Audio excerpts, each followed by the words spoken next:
اعوذ باللہ من الشیطان الرجیم بسم اللہ الرحمن الرحیم تذکیر جمعہ صلاح الدین ایوبی عرف صلاح دین۔ ایک آواز جو ایک بہادر نوجوان سے نکلی۔ میں کیسے خوش رہ سکتا ہوں؟ کیسے مجھے کھانا پینا اچھا لگ سکتا ہے جبکہ مسجد الاقصی صلیبیوں کے قبضے میں ہے؟ میں کیسے مطمئن ہو جاؤں؟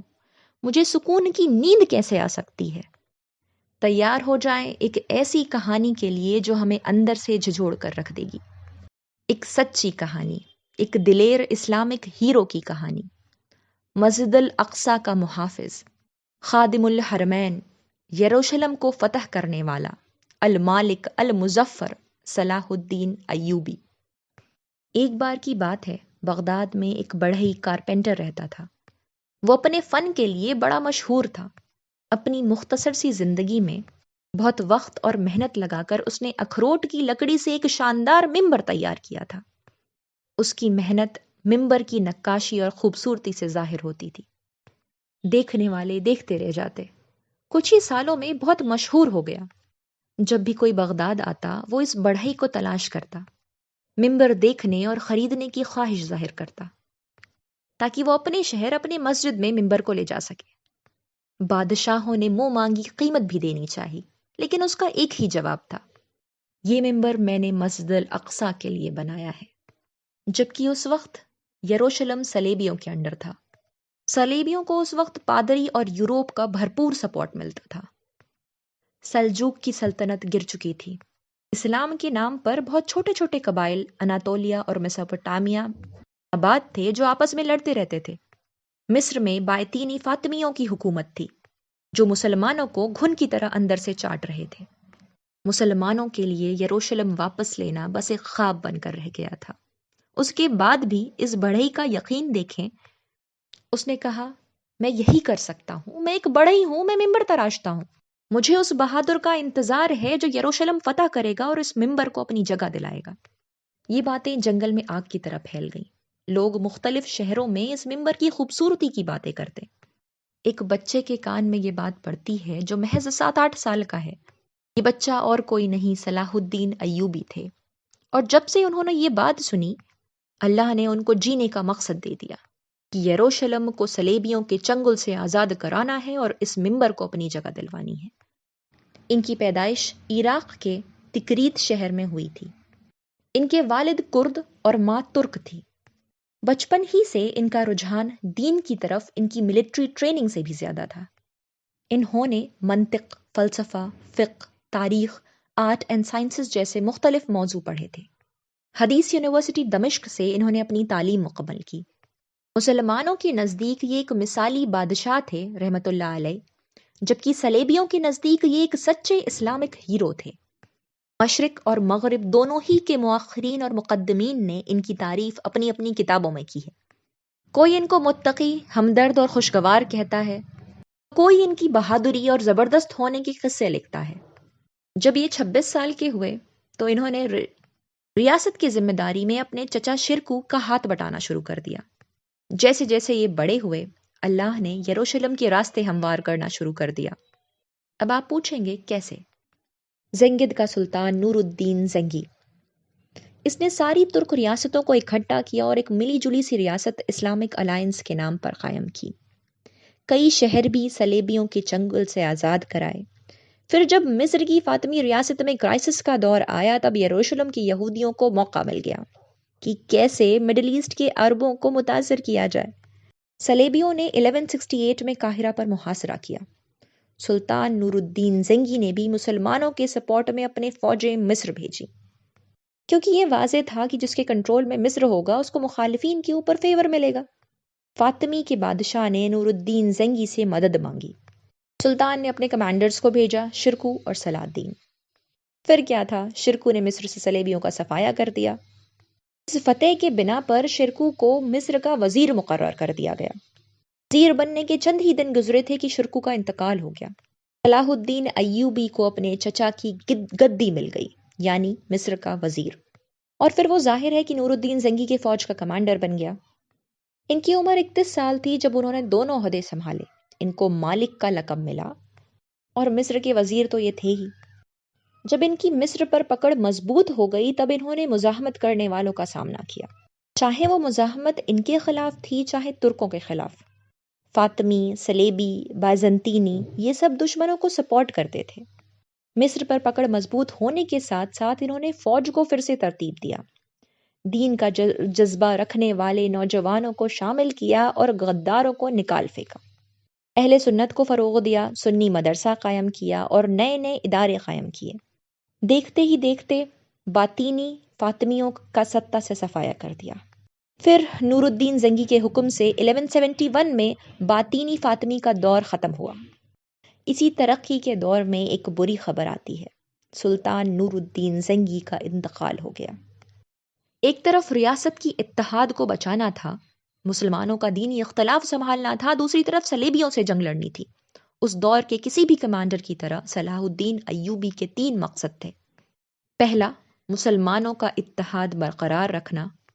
دوسرا، یروشلم کو صلیبیوں کے چنگل سے آزاد کرانا۔ تیسرا، قسطنطنیہ یعنی آج کا استنبول کی فتح۔ اسلامی ریاست میں مضبوطی اور اتحاد جنگوں کو صلیبیوں کے خلاف جیت کر قائم کیا گیا۔ اگلا مقصد تھا یروشلم یعنی مسجد الاقصی۔ قاضی بہاء الدین ابن سداد سلطان ایوبی کے جذبے پر لکھتے ہیں، ان کا یروشلم کے لیے غم اور بوجھ اتنا بھاری تھا کہ پہاڑ بھی اسے برداشت نہ کر پائے۔ ان کی تڑپ اس ماں کی طرح تھی جس نے اپنا بچہ کھو دیا ہو۔